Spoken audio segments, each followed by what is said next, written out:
Maligayang Pasko po, kapamilya. Ako po si Father J-Boy at tayo na po at makape at pandasal.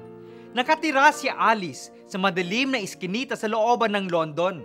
Ngunit nanalo siya sa isang paligsahan ng mga bulaklak. Nang itinanong sa kanya kung paano niya inalagaan ang kanyang mga bulaklak, samantalang madilim ang kanyang tinitirhan, ibinunyag niya ang kanyang sikreto. Tugon ni Alice, nakakapasok sa iskinita ang isang maliit na sinag ng araw.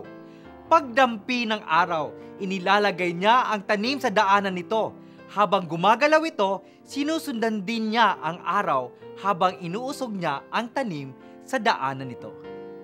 Sa araw ng Pasko, pinapaalala sa atin na ang pagdating ni Jesus sa ating buhay ay tulad ng sinag ng araw sa madilim na iskinita ng ating buhay. Kailangan nating saluhin at sundan ang pagdating nito upang laging maliwanagan ang buhay. Ipagdasal nating huwag manatili sa dilim, kundi kusang sundin ang liwanag ni Jesus upang mamukadkad sa ating buhay ang saya at kapayapaan na ating laging hinahangad. Magandang umaga po.